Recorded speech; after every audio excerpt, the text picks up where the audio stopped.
So guys, what's going on? Welcome back to the channel. Manchester United are through to the fourth round of the FA Cup after defeating Wigan by 2-0 and will go on to face either Newport or Eastleigh away from home in the next round. It was convincing, it's job done. Bruno Fernandes with a penalty and Diego Dallo with another great goal from outside the box sealed the win for Manchester United. Højlund should have had some goals. McTominay could have had a hat-trick. Rashford could have had a few goals.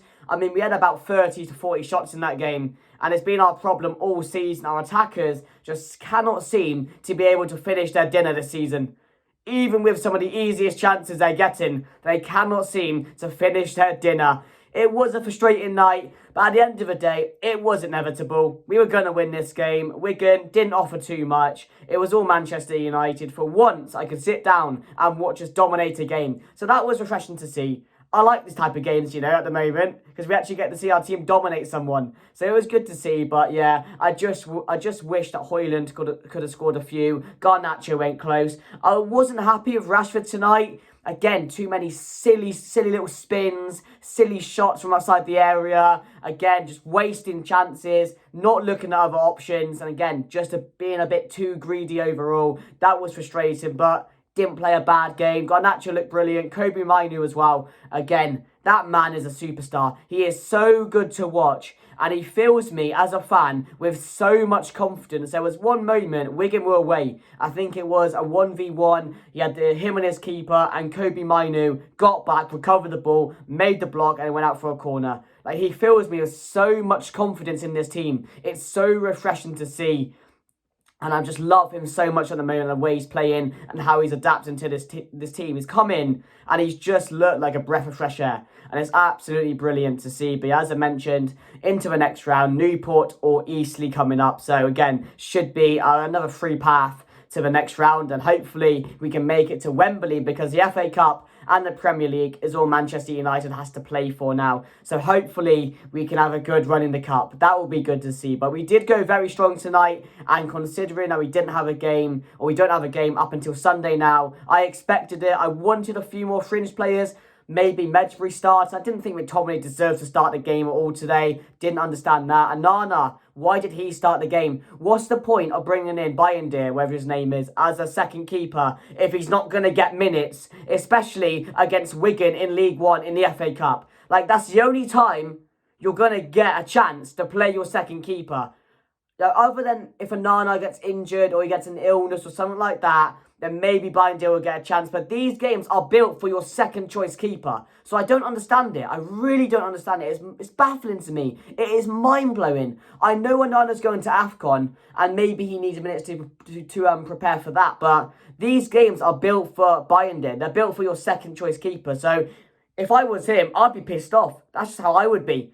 Because this is the game you look forward to when you join a team like Manchester United as a second choice keeper. You look forward to the cup games. But yeah, I don't understand it. But we've got Eastleigh or Newport coming up, so maybe he might get a chance then. And of course, Onana is going to AFCON, so he should be playing over the next couple of weeks or so. But I just think a game like this, if he's going to be playing for you regularly now until Onana's back, play him. Build up his confidence a bit. I don't understand it. But yeah, let me know your thoughts down below, guys. Of course, it was good to see a team playing with confidence, a team playing well, but we can't just look at this result and think, do you know what, that fills me with confidence now. It's only one game, move on to the next one, because I've been a cold brother all season. I believed in this team, the Liverpool game, the Villa game, and the game after, we just get slapped again. We get slapped up again, because this team has proven to me they cannot build on anything, and we have a massive game coming up on Sunday. I will be going to the game as well, so I am praying to the gods we get a result against Spurs, and that game is going to be very difficult. But yeah, at the end of the day tonight, it was just about getting the job done.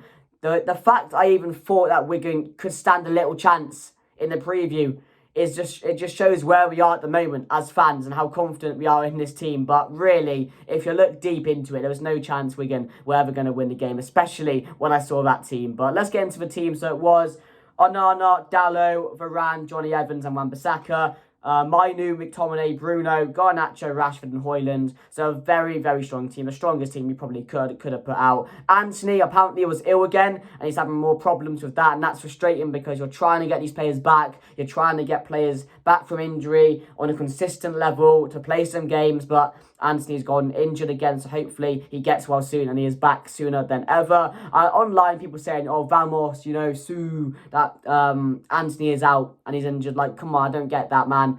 No, you shouldn't feel bad for any player being injured, especially when it's your own team's play. You know what I mean? So those people they're not real fans. They really do piss me off on that side of things. I know we can criticise players. That's rightly so. He deserves to be criticised because he's not performed well this season, but I don't understand. It's just social media nowadays, isn't it? Let's be honest. But, yeah, he was out injured.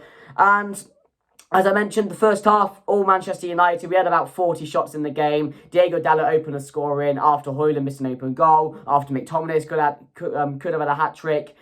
Diego Dalot comes to him in the box, a lovely curler into the bottom right corner, 1-0, and the cold Diego Dalot celebration comes out, which we don't really get to see that often, and it is really good to see when Dalot scores, and we could use that more often as a more attacking threat, because Dalot outside the box is lethal, absolutely lethal. He's proved it so many times this season, and since he's been at Manchester United. So we go 1-0 up, and I was hoping more goals would come. We had to wait till the second half. Bruno Fernandes, the penalty.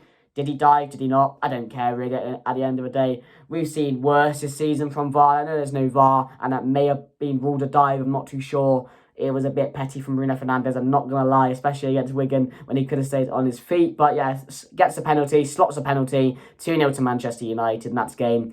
So yeah, let's get into the play rating. So Onana for me made a really good save at the start of the game, right at the start of the game. Andre Onana, Wigan had a real good chance to make it 1-0 in like the first minute or 30 seconds of the game. It's a great save by Andre Onana, spread himself, made the save, and that's all he really had to do.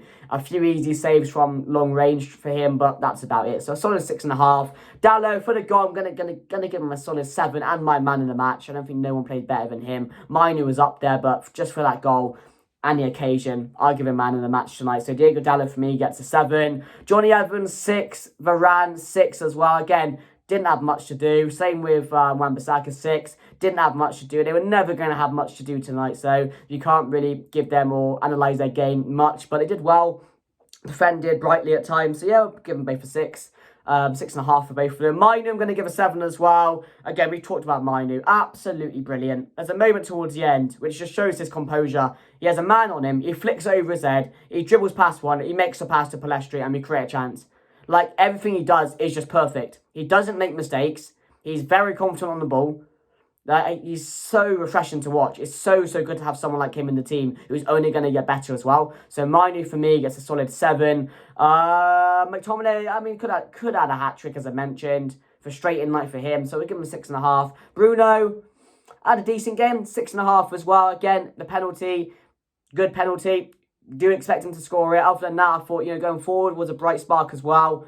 Could have had a few goals, a few really poor efforts at goal again where he could have made a good decision, but I think this is just players out of confidence that really want to try and score now, and they felt like this was an opportunity to do so against Wigan. It felt like a lot of those players were doing that tonight. Rashford, Bruno, Garnacho, Højlund, McTominay, all going for the goal at simple times when they could have made a better decision.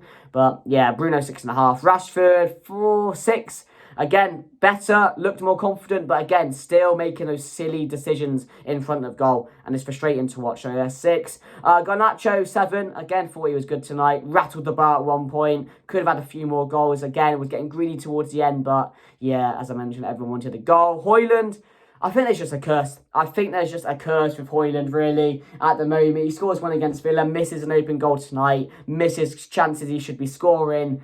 And, he's doing everything right, but just not getting the goals. And I don't know when these are going to come regularly. And that's the frustrating part. And that's what we have to work out on how to make sure he does get these goals and does take these chances regularly. Maybe it's just confidence, as it is normally with every striker. But yeah, we'll have to wait and see. But yeah, we'll give him a 6. And then Ten Hag, got the team right. I would have liked to see a few more fringe players, but no game till Sunday. Get these guys ready for Sunday as well. Big game coming up at home against Spurs. A game we really need to win. So I do get it. I do understand it. Played it perfectly tonight. Yeah, so Ten Hag will give him a solid 7 for this game. But overall, guys, let me know your thoughts down below. Through to the next round of the FA Cup. hopefully we can march on with Ten Hag's army and get to the final and win this FA Cup, because we need it. We absolutely need it. So like, subscribe, let me know your thoughts down below. Let me know your man of the match. But anyway, guys, that's me done. And I'll see you guys later. Enjoy the rest of your week.